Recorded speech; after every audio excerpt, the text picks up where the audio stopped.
Okay, I think that was a countdown there, wasn't it? Yeah, good job. Okay. Well, hello, happy... Oh, it's Thursday, which would usually sound very exciting, but it's Thursday of the week where Saturday and Sunday... What is Thursday anymore? I know. It's not like anyone's going out to dinner tomorrow or anything, but hello, we're back. Tiffany is here, and we're joined today by Toto expert, bidet expert, Andrew B. Hope everyone's having a great bidet. Oh, Andrew. We'll count on you to have the puns. Okay. So in a bit, we can talk about, before we forget, just in a bit, we have to talk about how Andrew B., about the Star Trek cruise and about Helsinki. I think that's a good story as well. And we should also... Right, we should start with Helsinki. Like, how do we know Andrew? Because people are going to be like, tell us about Andrew. And before we start with that, we should say Andrew is a complete lush when it comes to wine. So I love the fact that he's already like a glass in. He'll be... good for I'm you. a lightweight, actually, is what I am. So I'm a glass for you, Andrew B. How did we get to know you? I don't even remember what year it was. Do you remember what year this was? It was probably like 2013. It was 2013. Yeah. Okay. Yeah. So a long time ago, Ben had a contest on... Can you find a post, Tiffany? Sure. Yes, I can. I don't know how to share it. I can find it, but I don't know how to share it in the thing. So sorry. Yeah. So we're explaining who Andrew is for, like, Andrew's number 1 fan is here, or number 2 fan. In keeping both with the theme today and the fact that I don't think that Danifio 89 is your mother. That's right. That's my number 1 fan. So 2013, Ben, I guess I've been a long time reader, first time video chatter, but had a contest on the blog about Helsinki. Essentially, American Airlines had a seasonal flight between Chicago and Helsinki, and if you won the contest, you got to go with Ben on this flight to Helsinki, spend a couple days there, and take the flight back in business class, which at the time on American 767s was this kind of Barca lounger type situation. But they were so proud of it. They were, yeah, bless their hearts. But anyway, the contest was essentially like, just tell me why you think you should go and be creative about it. And I used memes, which I want to say, like at the time weren't quite as prolific as they are now, to express various sentiments about the blog and about going to Helsinki. People voted on it, and I won, and the rest is history. So there you go. I think the biggest takeaway from that story, by the way, is do you remember a time where American Airlines used to fly... Sorry, we're having slight technical difficulties. I mean, you can keep talking, Ben. But, when you were telling the story, the thing that stood out to me the most is like, flying American Airlines on like a transatlantic flight that at one point airlines actually did cross oceans. I know it is hard for people, a new generation to understand, but airplanes, it's important to clarify, they did used to cross oceans and fly places, and you could fly them like for fun-ish. Yeah, it's true. Yeah. Okay, this is actually a good question about the Helsinki trip. So Danny, this is Andrew's number 2 fan, was wondering, Ben, was this a bit of a risk because this person could have been like tough to travel with or a serial killer? And luckily it was Andrew. Yeah. It was actually, the whole concept of it was incredibly terrifying because I am an extreme introvert, and the whole thought of like even just the thought of having dinner with a stranger is very scary to me, not because because I'm socially anxious. So going somewhere with somebody you have not met, well, actually, no, we'd met at briefly at an FTU or something. So the thought of that was really scary. But Andrew is, to a fault, the most easygoing person, like annoyingly. Yeah. We did have some buffers. Like I met you guys in Helsinki so that you wouldn't be like, going around the city with somebody who is maybe going to harvest your organs or anything like that. Not like I could have helped much, but. That's true. But in retrospect, I'm very surprised that Ben, was game for this whole thing. Just knowing him now, just because you are an introvert. And also for my 30th birthday, I invited Ben and Tiffany and a bunch of my friends to Disney World. And I am absolutely shocked that Ben said, I'm in, count me in. So Andrew B. loves Disney World, but he's scared to go on all the rides. It's stupid is the wrong word, but like he's actually terrified to go on all the rides. So he goes to Disney World. He just wants to ride like the teacups the whole time. And I'm like, this is, everyone needs a hobby. I was a pretty good sport. You went on the Tower of Terror maybe, I don't know, 70, 80 times. I went on it once, nearly vomited, and thought that was pretty good. I was sitting next to Tiffany, and I think I may have broken a bone or two. I still have marks. Yeah. But I did. I went on a couple of the roller coasters. Hold on. What roller coasters did you go? There's like Gadget's Go Coaster and maybe. Yeah, you went on like Buzz Lightyear's roller coaster, like, you know. I went on the Aerosmith one where it goes like it. You did go on that. Yeah. Oh, really? Fast. Yeah. I don't even remember that. I just feel like you were looking for the pre-check line everywhere to get into the rides faster. Because I don't understand the concept of going somewhere, waiting 90 minutes for a ride that's not even fun. And then what? And then do it again? So it was like 4 days of this kind of conversation, I think, that was the trip, and Tiffany kind of being the moderator and everything. But yes, it was, I think, you know, now you know what it's like. And even though you live what I'd consider a stone's throw from the happiest place on earth, you haven't been since. I think much to Ford's chagrin, because Ford would actually love a like go on all the rides. It literally, Disney is like everything I don't like. Crowds, those nasty turkey leg things that, you know, they sell that people are just walking around eating legs of turkey. Long lines, yeah. Long lines. I mean, happiness. Ugly hotels. It's fake happiness. It's like the, you know, it's as authentic as the hospitality on. I mean, when Mr. Al-Bakr is on an inaugural flight and the crew is like, "Oh, hello." Qatar Airways reference. So, sort of a tangent, but Craig is wondering, have any passengers recognized any of you guys on the plane or in the lounge, etc.? Yeah. Not me. Not you, Andrew? Have you not ever been with Ben when that's happened? Man, for a while we had a deal where like every 10 people who came up and said hi, I got to go to a Chinese foot massage place because we were doing those Beijing runs. And I was like, we need like a tally board or something. I would say yes, and please say hi. It's actually really creepy when we hear from someone like a week or a month later. It's like, oh yeah, I was sitting behind you, or oh, I was at the hotel at the same time. Like, just say hi. It's nice to say hi, yes. Even though I'm an introvert, it's very nice when people say hi. If I'm weird, it's because I'm weird, not because I'm not happy to see people. And usually it's also because like it's 4:30 a.m. and I'm like trying to go around the hotel taking pictures of things, and then it's scary. Yeah, we'll go with that. Let's see here. So this Air France, there's apparently like an Air France first class mistake fare from Algiers to Portland or something for $400. I am going to put the odds of that being honored at roughly 0%, but go ahead and book it. But like literally 0%. I don't remember the last time Air France has ever honored a mistake fare, and I'm guessing it's a mapping error, probably. Filing adventure. Speaking about like things that aren't necessarily mistakes, but are maybe more niche. How do you say that word? Actually, I don't know. This is why I write. But somebody asked, Ben, I know you've posted about this before, but what's your favorite redemption that doesn't like originate or terminate in the U.S.? So they gave an example like that fun Etihad redemption on check from Prague to Seoul. Like, what's something that's fun? Okay, so I mean, until recently, just so like go from like a month ago. It doesn't matter. Fun. I mean, yeah. So fun. Let's think. So okay. I mean, fun. So Etihad first class from, well, no, that doesn't work. What's actually fun? Like, you know, right now my brain is I'm so not used to being on a plane or looking at like anything fun that I'm like, wait, airplanes, huh? Like, I'm serious. I've been looking at like Spirit Airlines flights I can take. It's that bad. So, fun. Tiffany, go ahead. Of just like fun, random redemptions that don't touch the U.S.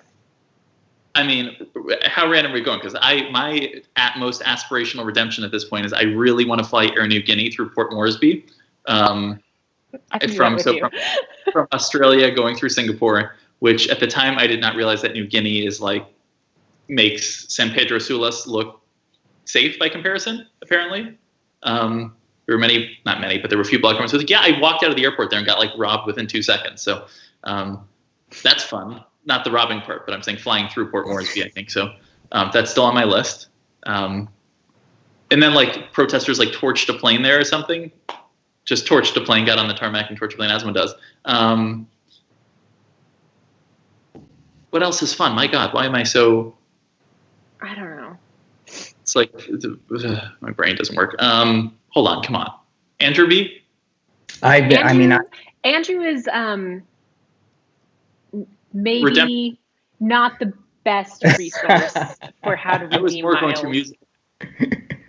I get good deals every now and then, but I think I by accident. Let's be honest. Yes. But I don't know. The most award space I've found recently is to travel from my living room to my bedroom. So it's not a good time for that. I don't know. Is there a published award chart though? No, it's a variable pricing model. So depends. What does the pricing depend on? Demand? It depends on how annoyed Stefan is with me, and if he's watched more than 3 episodes of The Real Housewives of New York in one day, and I need to get away. Okay, so The Real Housewives has not premiered for this year. So my question is, has he not seen the previous season, or he's like rewatching it? He's never watched the show before up until about a week ago, and now he's got encyclopedic knowledge of it. So I'm shocked he has not seen Real Housewives of New York. That seems surprising. Yeah, he just wasn't. He loves New Jersey. He loves Beverly Hills. He loves Orange County, but he was never into New York, and now it's his favorite. So things can change. Look at how things have changed in a week. White Claw Shawn Mendes is chiming in and saving us as usual with a fabulous, doesn't touch the U.S. route, Turkish Airlines Fifth Freedom route between Djibouti and Mogadishu. It's only 8,000 miles on United if you book in advance. Wow. That is a good deal. So Shawn is the awesomest person in the world, but his name is also so close to Shawn Mendes, so I get really excited every time. Yeah. I mean, I'm still excited because like Shawn is awesome, but I mean, so is Shawn. And this is his favorite. So Mike is wondering, Andrew, how long did it take for Ben to ask about which cards are in your wallet? I think it was roughly 20 minutes into lunch when we were comparing cards. So when I went on the Helsinki trip, shamefully, I did not at that point have any cards that had a foreign transaction fee. And I knew that if I went on the trip without like any kind of card that would have made sense for international travel, then would have like sent me back on a cargo ship immediately or something. So I picked up a Chase Sapphire Preferred, and that was the first card that I got, and I've had many more since then. But many more conversations about the contents of your wallet. Yes, many more. So, yeah. What's your card of choice now? I still do I actually still do use the Chase Sapphire Preferred for travel and restaurants. For everything else, I'm trying to do I actually use the Everyday Preferred and make 30 charges every month and get the bonus from that. How's that working out in the current environment? Because we were talking about this yesterday, like maybe it's the worst card in travel right now.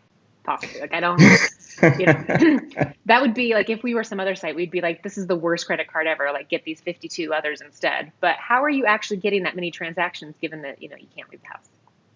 Yeah, I'm not. I mean, okay. I'm not spending a lot of money right now at all. So I'm not. But then I feel happy that I'm not spending a lot of money. So it's kind of two sides of a coin. Also, can Shawn join us as a guest? Shawn, are you available to join us as a guest tomorrow or anytime? Like that actually seems... Yeah, Shawn, let's email about that because that would be fun. Absolutely. Shawn is awesome. Yes, he is. So you can ask questions. I was going to ask him one, but if there's more, let's go with that first. I mean, you can ask your question. No, I can save my questions for later. They're fine. They're transferable. There's no expiration. We've paused the expiration on them, so go ahead. No, you're good. Ask your question. Okay, so what I appreciate about Andrew B is he's the most... Don't be mean. No, I'm literally doing the opposite of that. I'm like, he embraces who he is, and he is not embarrassed of it. Like he is who he is. So not that this is something you should be embarrassed of, but I'm saying he's a huge Trekkie-ish. Sorry, now I've offended. That was not my point. Sorry, I'm saying it doesn't matter what the hobby is. Like, if I recall correctly, in the past, like on first dates, you're like, yes, I'm into board games and whatever, and like that's it. And good for you. Like that's I love that about you. I mean that in a genuine way. So that's Are you not saying that deception would be a better foundation for a relationship? I'm saying He's that generally. saying that if he had these certain traits and interests, he would be totally ashamed of them. So good for me for actually embracing the things about my personality that make me interesting. Interesting is one word. Yeah. So anyway, what I was going to say is you just went on you're the most recent person to have gone on a cruise. You just went on a Star Trek cruise. So, right. And you just rebooked your first next cruise? year. No, but my first cruise in about 10 years. So I hadn't been on one in a while. So I do have kind of a basis for comparison, but not a recent one. And how was it? Well, it was great. I think we really started the trend for like this for instead of handshakes, so that really helped. But it was great. I had a really good time. I was literally in an interior stateroom with a friend of mine, and it was like tiny and claustrophobic and everything. But I didn't spend a lot of time in there. It's a Star Trek cruise, so a lot of like actors from various Star Trek series were on the ship, and they do a lot of like panel discussions and things like that. Whereas if I had the other like cruise I would be interested in going on is a Golden Girls cruise, and that would just have to be like Betty White napping the whole time or something, because I don't know what else especially they could now do. Like yeah, she'd have to be like in a sealed plexi container the whole time. Exactly. Yeah, a bubble or something. So, but no, it was great. It was just at the beginning of the intensification of the coronavirus situation. So things were bad in Italy at the time, but kind of everywhere else there were pockets. So people were concerned. I think there was more hand sanitizer than usual on a ship, and I've heard there's usually a lot these days.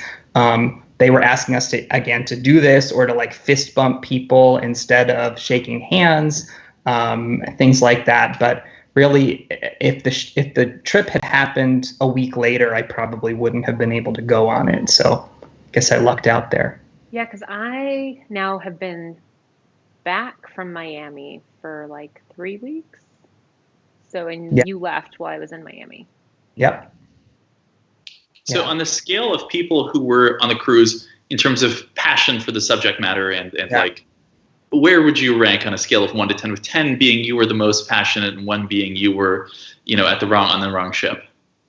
Probably like a 3, I would say. I was not nearly as there were literally people who bought entire cabins for their costumes on the trip. Like they would just put their costumes in the cabin and use it as a giant closet. So people had crazy elaborate costumes, spent hours on makeup, looked incredible, and I was just kind of walking around in my like Gap t-shirt and stuff, just gawking at it. But also like I would say I like 2 of the Star Trek series, but people on there could like recite every episode of every series by heart. So it was different, and the demographics of it were really interesting because it was a lot of kind of like older folks, like almost like retired or near retirement kind of couples or singles, and then a lot of like gay younger people for some reason. Like that was another very popular demographic that I would say made up like 20%,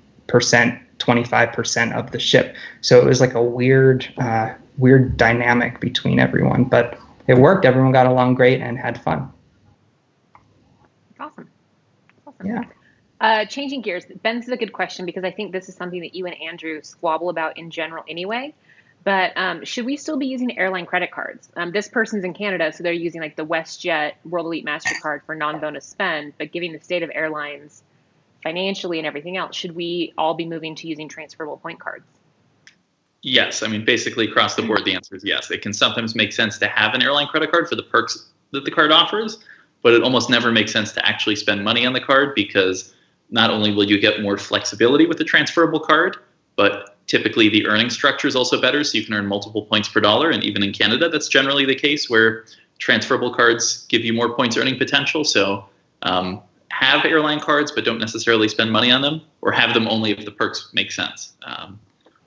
I agree with that. I think that makes sense. I mean, I will say for me, I find more value and enjoyment in using points on travel, on flights, in premium cabins, as opposed to hotel redemptions. And I think a lot of people love redeeming points for hotels and get a lot of enjoyment out of that. Ben always makes fun of me because he says that I'll stay at like a half-star flea motel somewhere, and even if I'm flying like first class there, which is somewhat. The reason why we make fun of that is because you stay at the half-star flea motel and somehow pay more than we would have paid for something with like butler service, and we don't really understand how it happens. Yeah, it's probably true. I don't get the value proposition I'm not good at getting good value out of the hotel side of things. But so for me, I wouldn't hesitate to get an airline card if it was a new card that I could earn a compelling bonus on and get some value out of for business class flight somewhere. I like that. How's your wine looking? It's I wouldn't drive a car right now, I'll tell you that. Oh my God. Fair enough. Ben, do you think that Chase will loosen their 524 rule given the economic slowdown? I would think they'd want to stockpile those with great credit scores in times like these, and those people might be hindered by 524. On the flip side, if they do welcome bonuses get worse? So I don't think they will change it. I mean, and look, I think there are plenty of circumstances under which people are over Chase's 524 limit, but they would still be good customers. But I mean, I think this is purely data driven, and I don't think that changes in the sense that, like, presumably they have figured out that the people who apply for cards who have applied for more than this number, more than 5 cards in 24 months, that those people are more likely to not actually use the cards in the way that they're intended. Like, based on all the conversations I've had in general, like, I think they're very convinced that's the case, and I believe them. I mean, their numbers, I'm sure, don't lie. So I don't think that necessarily what they would be looking for is more of those clients. Like I said, there are definitely exceptions. There are definitely people who would be good customers that kicks out. But I think it is a vast majority of cases where people are over that limit are not actually using the cards the way they'd like them to. So I don't think that will change. I like it. Good answer. Andrew, for people who are now finding themselves staying home a lot more frequently than usual, what are a couple of board games you would recommend for people who are not board gamers? Bonus points if the pieces are easily able to be sanitized. I didn't even think of that. Well, I mean, that's obviously something I've given a lot of thought to. So Ben alluded to the fact that I like board games. I do like them. I like them. And you have gifted me some amazing board games over the years, which I love all of them. Not so much that one with the German electric company thing. That's Power Grid. Yeah, it's called Funkenschlag in German, and I just thought that was cool because your last name is in it. But anyway, whose last name is in it? Tiffany's. Funkenschlag. Oh, Funken. I heard Funken. I didn't know what Funkenschlag. Anyway, so board games. Years ago, I used to go to this thing called Spiel, which is a board game convention in Essen in Germany, which I highly recommend even for just people who happen to be around Europe at the time. It's fun.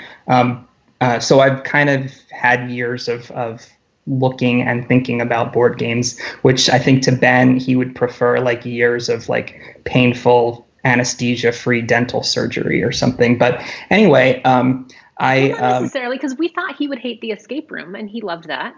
That's true. So there's a game. There's a. I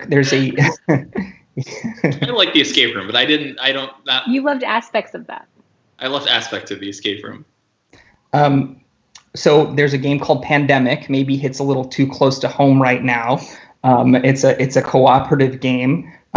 So if you want to kind of stay out of the ripped from the headlines, I do like the cooperative game kind of dynamic. So where everyone's kind of working together instead of fighting against each other. So there's one called Forbidden Island that I like, and the premise of that is that you're all kind of trapped on this deserted island and trying to get off of it together, and you have to cooperate to do that.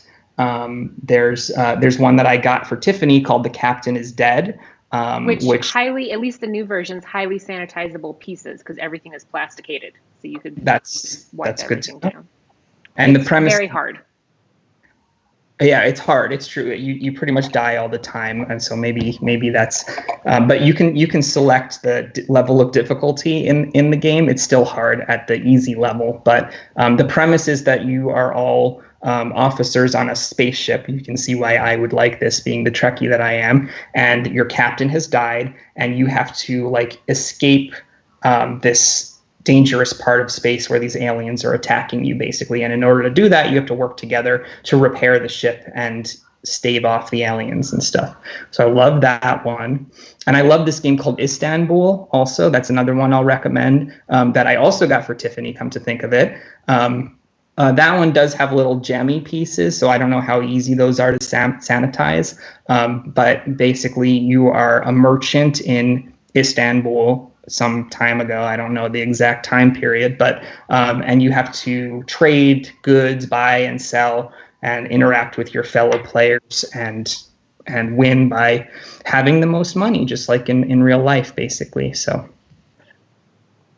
and that was a joke, just in case anyone thinks I'm serious. Totally not. It's the glass and a half of wine. I'm pretty much 3 sheets to the wind at this point. I love it.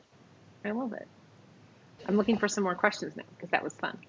I want to mention one other thing. There's a ton of online games that you can play. So for people who aren't physically co-located, there's some games that really good board game type games that you can play online. I like one called Ticket to Ride, where you make train routes around a map, and you compete against someone for best train routes, basically. Can you choose who you're playing against? Yes. Like, can I do some complicated setup with like my mom and, I think a Zoom you can, call and Ticket to Ride? That sounds terrible. But Can I ask you guys Yuri's question? I want to know what you guys say. If you had to pick one airline to fly for the rest of your lives, which one would it be and why? Tiffany, you first. Why do I have to go first? Because you don't answer these questions first otherwise, so it's time to answer the question. Oh, I see. You asked the question, so. It can only be one.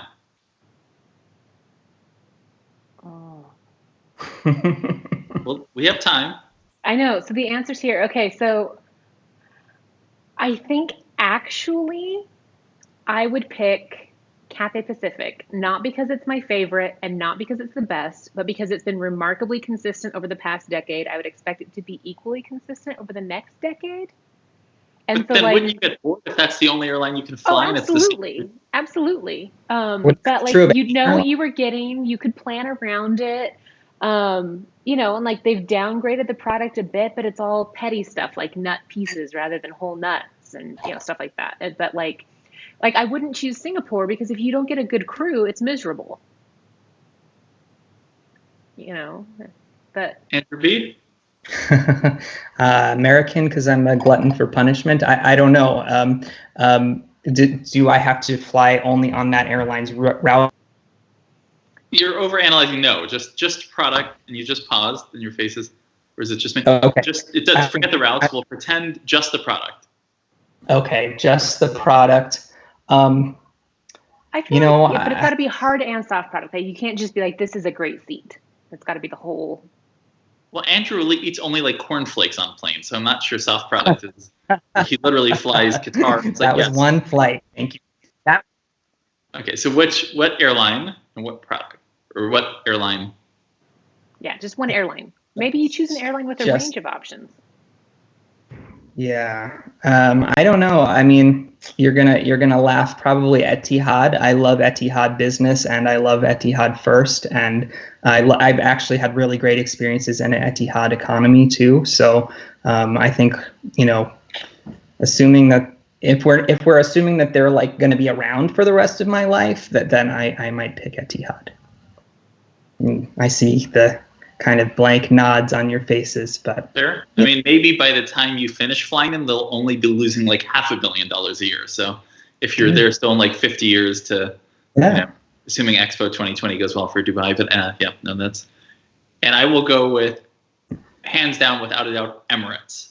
For the simple reasons that A, they have more planes with first class than any other airline, and I do like first class. B, you can choose, like, one day, do I want to fly their Winston. Do I want to fly their 777 with new first class with these amazing closed suites, or do I want to fly the A380 and shower and go to the bar?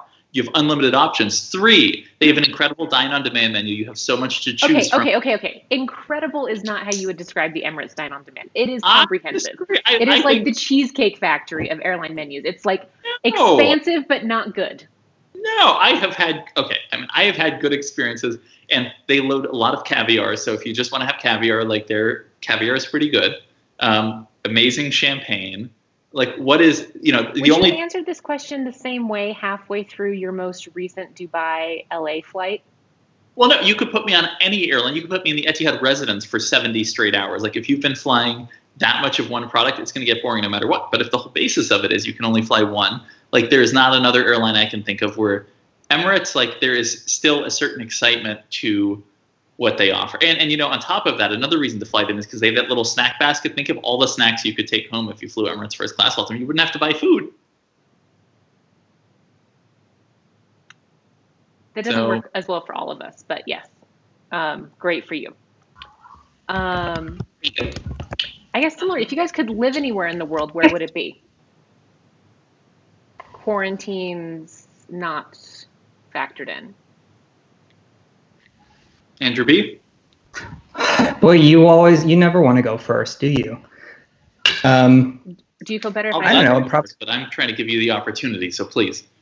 I would just say London. I mean, London. I'm an Anglophile, definitely, and it's so connected to a lot of the world and has access to a lot of really interesting history nearby. And so that's kind of a boring answer, but that's what I would think. You don't care about the 10 months of rain? You're good with that?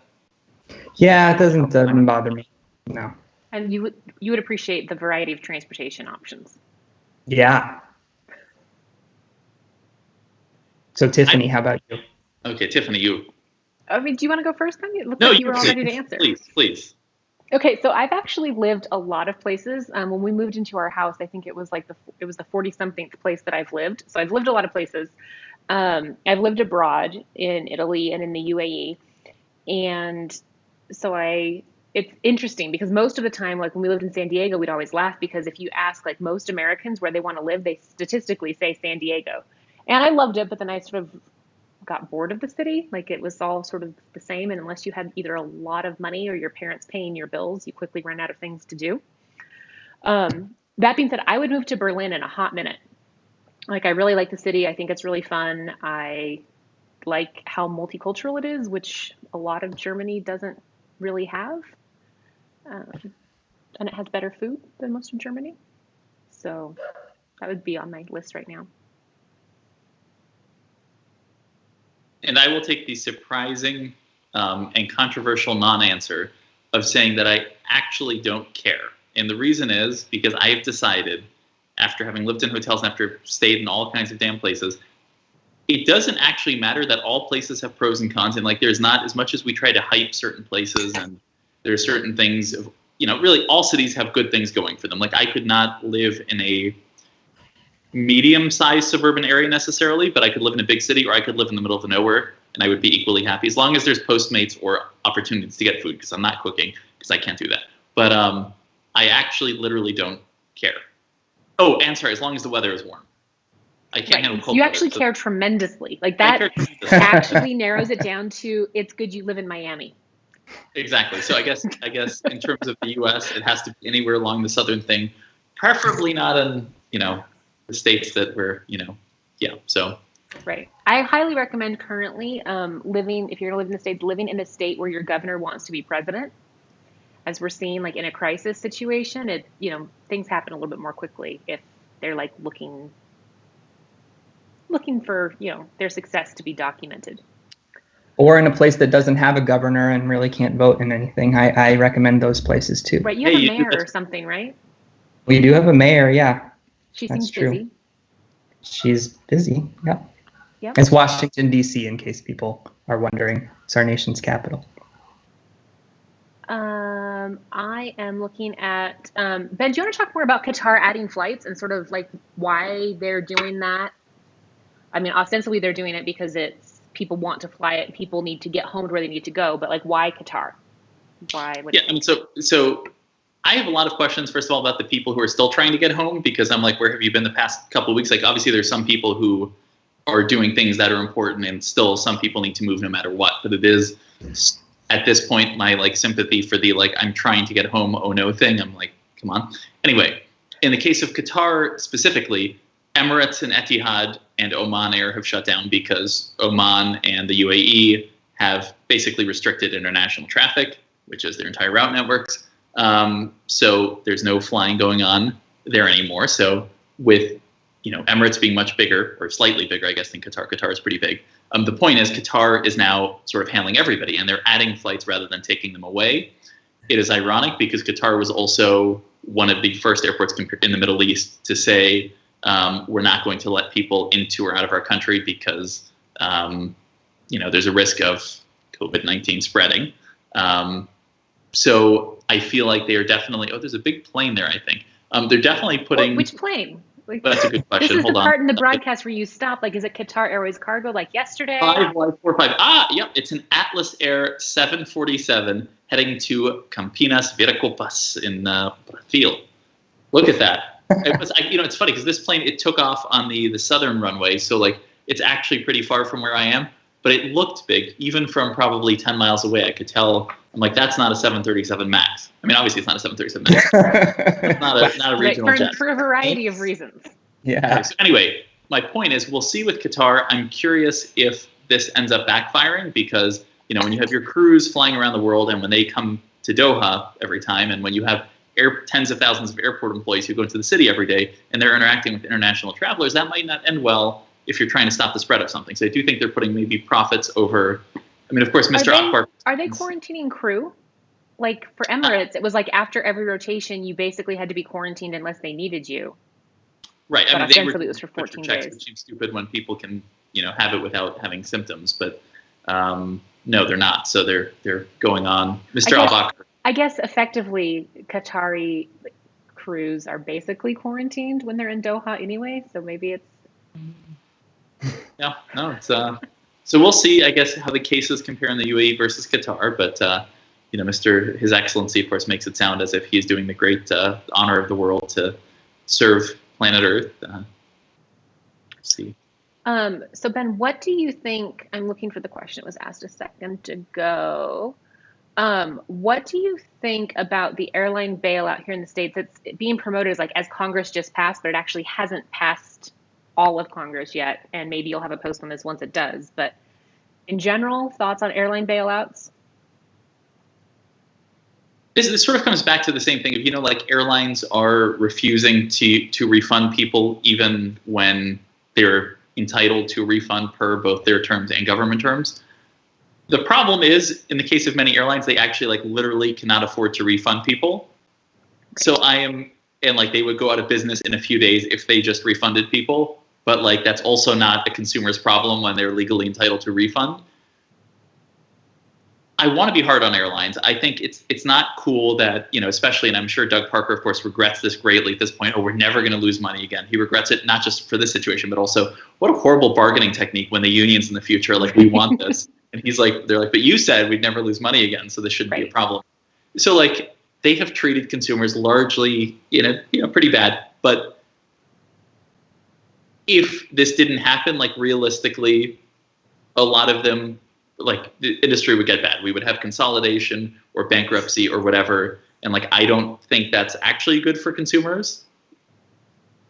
I don't like it, but I feel like what's actually the alternative, if we're being honest, because I think people pretend that they're not on the verge of going out of business because they've been. Right. And it would be a little, it's complicated too, because we can't do something, I mean, I guess we could. There is not an appetite in the US to do something like what Denmark is doing, where they have said to employers, if you have to close, but you keep paying your employees, we'll pay 85% of their salaries and all of their health expenses. We just want you to keep people on the payroll so that they don't lose their job. We couldn't really do that here for airline. I mean, we could, but we won't do that here for airline employees.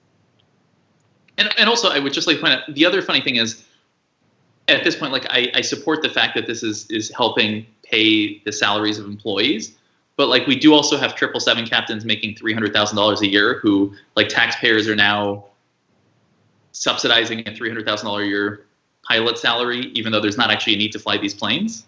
Right, but it's like, this gets complicated because it's like, should you not subsidize that salary? Because that pilot probably pays like childcare, they maybe have a housekeeper, like they maybe have a gardener, like that keep paying for things.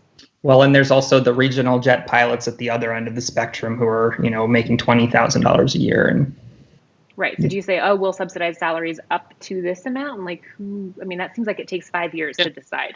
I mean, so the whole thing is we're kind of screwed no matter what, or something had to be done and something had to be done quickly. And I think my biggest takeaway is I don't actually care one way or another about the result, but it must be humbling for the airlines to see how quickly things can fail. Like, we assume as consumers, like, oh, they're making billions of dollars. But the reality is it's very small margins, and like a few weeks of a mess literally puts them at the point where they're ready to shut down. And and this is, to be fair, a very particular kind of mess. Like, of course. That's the thing that's sort of interesting. And Andrew, you probably know more about this than I do, but it seems like in history in general, a pandemic is often like just out of our collective memory. So like the last major one we had was like 102 years ago. So it's like just far enough away for nobody to really remember what it was like or what happened or how decisions were made. Like, yeah, well, that's very true of the Spanish influenza, and also, the fact that one happened in the midst of the end of a world war. It was kind of an afterthought at that point because so many people had died in the war and people were so fatigued from all the death at that point that, this is, and the world, I mean, you and I talked about how different the world was back then and how the interconnectedness that we have today, both economically and, logistically, makes this a whole different situation. Yeah, so. Andrew, have you, and I guess now that we know more, also Ben, would you fly the 737 MAX when it's back in service? Oh. If it's back in service. Yeah. I reserve my answer because I would want to be pretty confident that whatever certification process it went through was objective and internationally kind of recognized, and that there was a lot. What? Avianca Cargo's overhead going to Brussels. What the hell? From Miami to Brussels, Avianca Cargo? Sorry, continue. But like, it's weird because I thought it was Qatar Airways Cargo because it's QT, but it's not QTR. It's QT4047. Avianca Cargo going to Brussels. Okay, what sorry. Was that one I showed you the other day? Wasn't it going from like Montreal to Miami or something? And it was some, like, was it Qatar or some other airline? Or maybe it was a European airline. I don't know. Anyway, yeah. So I don't know. I probably would if I felt like there was a rigorous enough process. And I honestly think that a lot of people who say that they won't will end up doing it. So what do you think, Ben?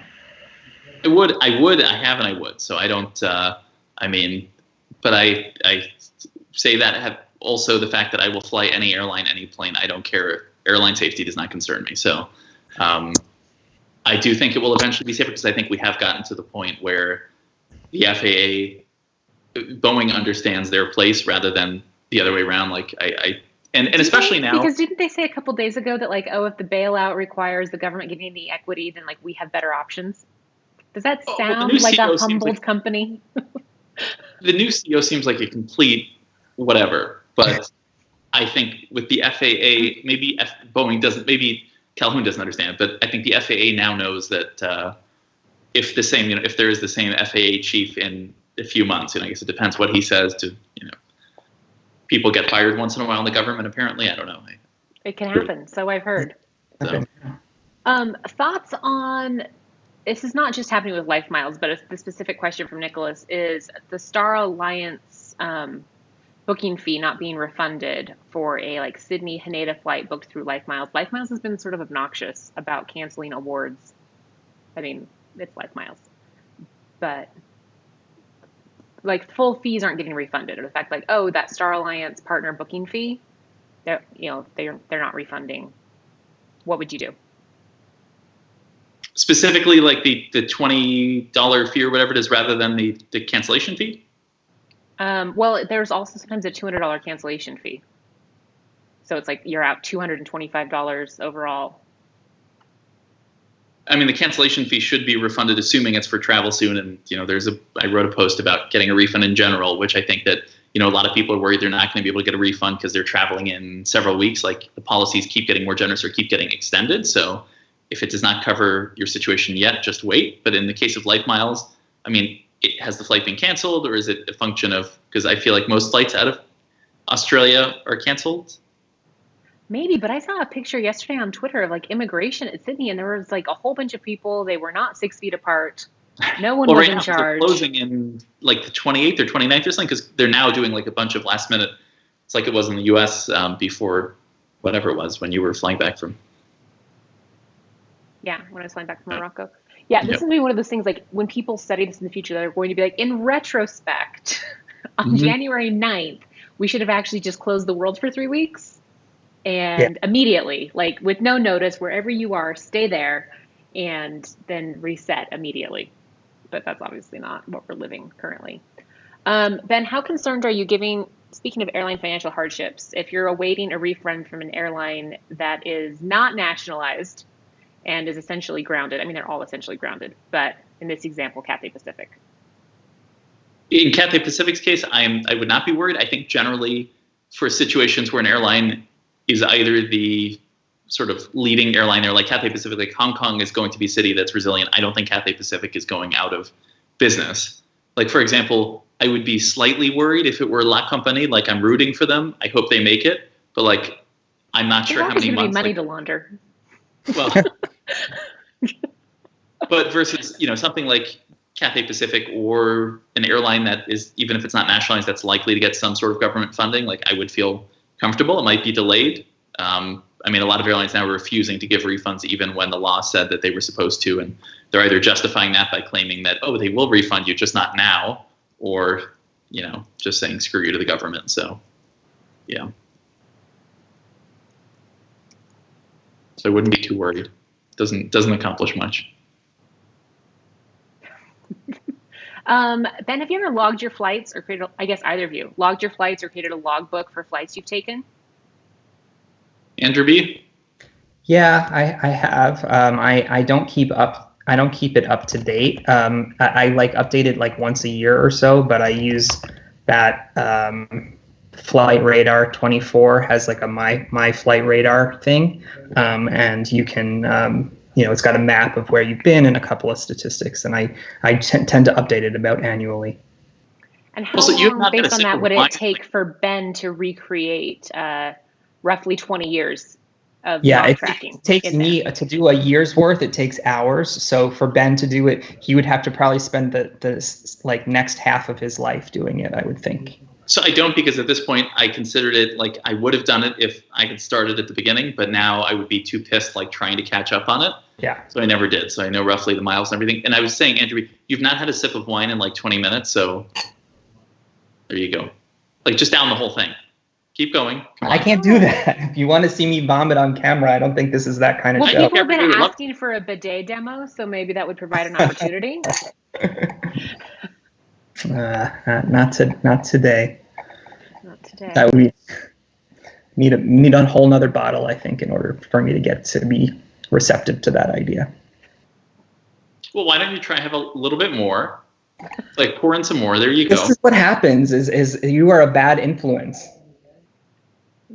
Ben's a phenomenal influencer. Is he even? Are you even taking a sip? You're just like putting it to your mouth and then. I've got to like taste the elements of it or whatever. The elements of like the $6 Chardonnay. Well, I was just going to say that you made fun of before the fact that I eat cornflakes, and now that I think of it, I have done that on a couple of flights where there's been several flights. You tell me, I'm like, what did you eat? And you're like, just cornflakes. But the funniest one was... Well, because part of that too, like, so I really relate to this. Like, if you are a shy introvert, dine on demand can be a little intimidating. Yeah. So, like, you don't want to be the person bothering the flight attendants and making them do extra work. which I think is what happened on your Etihad flight and why you didn't eat anything, Well, because they never offered.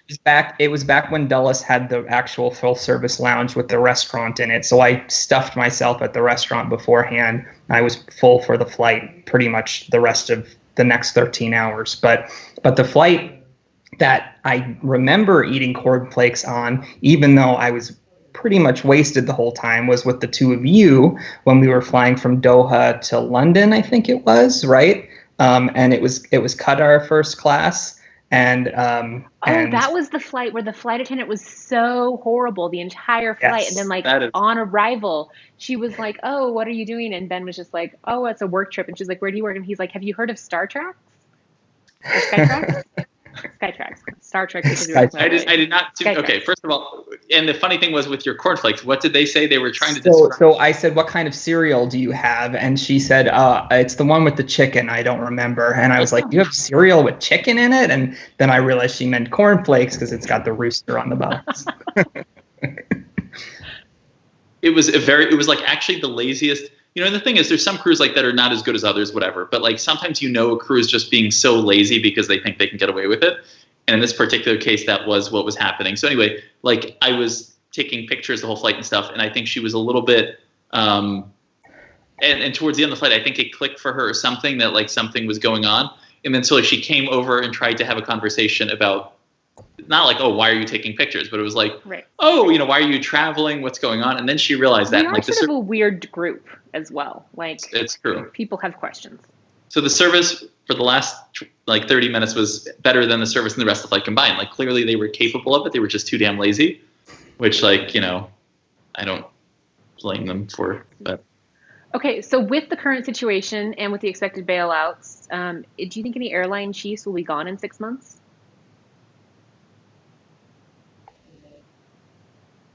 Would one of you like to take your?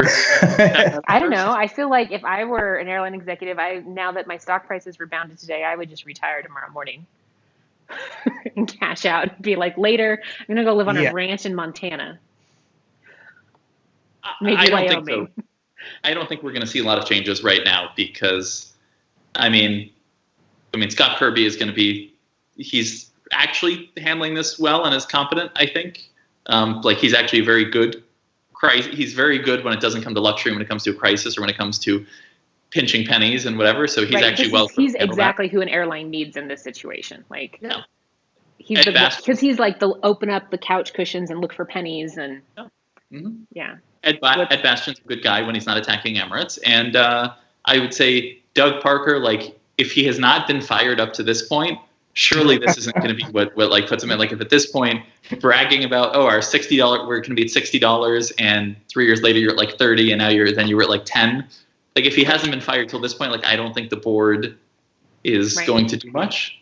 I do think he might eventually retire, just realizing that why bother. Right, that's fair. So Andrew, this is a great question from Matthew, and a lot of people have been commenting thank you so much for the bidet post. It's really was refreshing. People love that. So Matthew, with a great pun. A double entendre there, but anyway, sorry. It says, so on Andrew, flush with excitement, I ordered the Toto washlet A100 last night. Then I woke up to your post this morning. Should I cancel and order what you got, or is it all a wash? Toto. He's very proud of his jokes here. It's Matt. Yeah, no. The Toto is the washlet is what all the other ones base their models on. That was kind of the gold standard. Like I said, that's the best of the best. So I would stick with that if you got your hands on one, because even if you look on Amazon, there's it's almost as hard to get a hold of a bidet as it is to get a hold of toilet paper. So I think that was a great choice. If you push the bidet button and you're not sitting on it, does it just stream water out? Good question, Ben. Wow. No, it has a sensor in the seat. I don't know how it knows if you're sitting on it, but there's a sensor in the seat, so it knows that whether someone's there or not. So you can't even even if you wanted to, you couldn't push it and make it. Correct. Yeah. That's impressive. Yeah. Awesome. Okay, so 6 more minutes left. So I think we can do 2 questions. So Andrew, as a somewhat beginner, even though they've been reading OMAT for years, what points do you use for your aspirational redemptions? Are you transferring credit card points? Do you have points with certain airlines?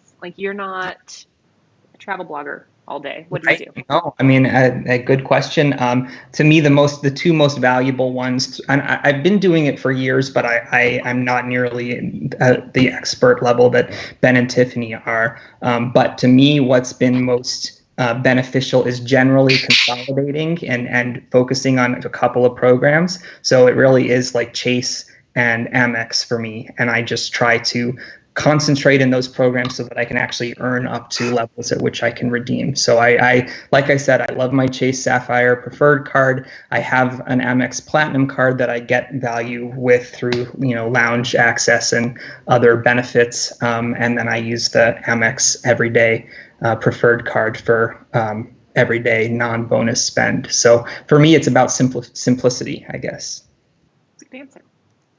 Ben, for airline, or anyone, I guess we can all answer, for airline lounges that have amazing dining, would you prefer to eat in the lounge and not on the flight, or vice versa, a little bit in both? Okay, so this is my constant conflict. The way I act as somebody reviewing flights is completely different than how I would otherwise handle things. Like, for example, because I review the flights I take, and when I review a flight, like, I want to take advantage of everything so that I can showcase, like, how things work.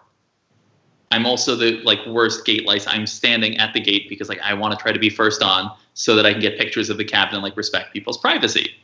The way I travel if I'm not reviewing something would be exactly the opposite, which is to say that to answer this question, if there is great dining in the lounge, I would dine in the lounge and call it a day, especially if it's a short overnight flight or something. The exception perhaps is if it's a really fun airline or really fun product like Air France. That was a real conflict when I flew Air France with Ford and with my dad, because we had the whole. It's not a very long flight. Yeah, exactly. Well, that's the thing. Sometimes you want to have fun on a flight, and there you just stuff yourself all around and whatever. I mean, who needs to eat foie gras? I was foie gras by the end of it, and it was just so it depends. But I would say generally, food on the ground is going to be better than food in the air because it's actually cooked there versus just reheated. Yeah. And I would say, as somebody who has food restrictions, because I have celiac, I would, even if it's not amazing dining in the lounge, I would always prefer to eat in the lounge, because then you can make eye contact with the people and say, I can't eat gluten, and yes, barley is gluten, and have all of those conversations. And especially because the special meals on planes are pretty much consistently terrible when it's things like that. The gluten-free meal is also the diabetic meal, is also the low sodium meal, is also the oftentimes the vegetarian meal, and they're pretty much always awful. For me, I mean, those are totally logical answers that make a lot more sense than mine. There's just something psychologically fun to me about eating on a plane and about experiencing what the flight has to offer. So I don't even care that much if it's Air France and they're bringing me to the plane with a procession of elephants and musical instruments or whatever. I would just be more excited about the flight itself. So for me, I think I get more enjoyment out of the in-flight meals than I do out of the ground meals, because most of the other meals that I eat in my life, I actually am on the ground. So I want to take advantage of the flight experience, and to me that includes some of the food.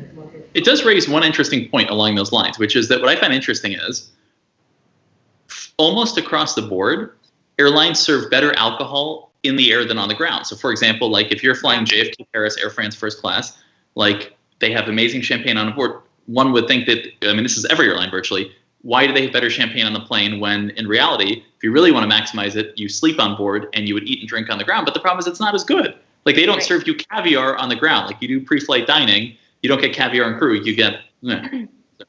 Right, unless you're in the Lufthansa first class lounges, because then you can be can I have a steak at 6 in the morning? And they're absolutely. Here you go. That's true. But still no caviar. They do have that beautiful thing of caviar on Lufthansa. They're big ass tin. Which is perfect, because that's all you want to eat on the plane on Lufthansa anyways, typically. Okay, Andrew, the most important question of our times, and you are the best person to answer. So the Cheesecake Factory has announced that they're not paying rent next month. Your thoughts? You are a Cheesecake Factory aficionado. Good for them, I guess, and I think that when you have that, yes, I freaking love the Cheesecake Factory. I will not apologize for it. That place is amazing. I have to give a shout out to the Hershey's chocolate cheesecake, because it's gotten me through some tough times. Poor Ben is like looking so ashamed. But anyway, I mean, a huge company like that, they have a tremendous amount of bargaining power with banks and that sort of thing. So they are in a place where they can negotiate, flexibility. I'm much more worried about, individual renters and folks who are in a much weaker position. And obviously they have. Are they still paying their employees? I don't think they're paying everyone their full rate. I mean, it's a lot of shift workers, so they're probably way down on their shifts. But the restaurants are still open, and they're still heavily advertising pickup orders, and I think they have their full menu, which is pretty commendable considering that it's like as big as the Bible. So are they saying like we're going to, we need time to pay and we're going to pay in the future? They're just like, we're not paying for this month, no matter whatever, like go to hell. Their letter to their landlords, which are mostly like Simon Malls and Westfields and things like that, is actually a great template for anyone who's in a complicated situation, because it's like, here are the economics, blah, blah, blah. We've been a long time tenant, like we'll pay you eventually, but we need to keep our cash on hand for such and such reasons. So I think they intend to pay eventually. So I think that's it. That's time. All right. Well, if you like the video, be sure to comment and like and subscribe. I'm sorry, I've never been on YouTube before, and I've always wanted to do that. And so even though I just was desperate to get that in. Good job. Good. Yeah. And you can check out Andrew's, like, I don't know, OnlyFans for the bidet presentation or whatever it is. I mean, because that's people have been asking for the bidet presentation. So. Oh, gosh. Yeah, that's going to be complicated. And somebody asked earlier today if we announced the happy hours in advance. All week, we've been doing them at 6:30 Eastern. So we will do another one tomorrow at 6:30 Eastern maybe with a to-be-determined guest, maybe just with martinis. We'll see. It is Fridays. Yeah, we'll see. And then we'll reevaluate for next week because, to be honest, this is a lot of social commitment for me. Yeah. We'll do at least a couple week going forward. But, for everyone's sake, it's yes, we need to. But thanks for having me, guys. I had a lot of fun. Thanks for joining us. It's worth the hangover I'll have tomorrow. So thanks. By the way, is the trip you're most excited about now going back to Disney? Like, of all the things, are you like the most pissed off that you're not able to go to Disney, or what is? Right now, you would generally go with your mom like every couple months, right? Like that's a okay. That's a slight exaggeration. I go once a year with my mom as a family tradition. Once a year with my partner, so I do it every 6 months. And I did. It's the only trip I have booked right now. I feel like you're there all the time. It does seem like that, but it really is just twice a year. If I can get anyone to go in between with me, I'm down. But that's generally who I go with. I'm shocked no one else wants to go. But so every time you leave Orlando, you go to the Macaroni Grill at Orlando Airport, or is that? That's right. It's a tradition. Yeah, and there's no good restaurants at that airport. So, yeah. Including the Macaroni Grill, right? Including the Macaroni Grill, but like the other like sit-down restaurant is a Chili's to go, and let me tell you, there is a big difference between a traditional Chili's and a Chili's to go. Okay, one last question on these lines. So I haven't been to Macaroni Grill in probably 10 years, and so I used to love nothing has changed. No, but what has changed is now they have to post the calories on the menu, right? Mm-hmm. Did they post the calories for that amazing loaf of bread thing? The huge thing that you tear apart? No, I don't think there's calories for that. The amazing thing to me about the Macaroni Grill is that every wait staff person there has to learn to write their name upside down in crayon because they do that. Skill. It's like it's got to be like the only place where that skill is marketable. But anyway, what a good place to end it. So exactly. Thank you to everybody who tuned in. We appreciate it. Have a good night and happy drinking or not drinking or coffee or whatever. But thank you all for staying home. Yes, absolutely. So that we can keep being bored. All right. Bye. Bye. Thanks.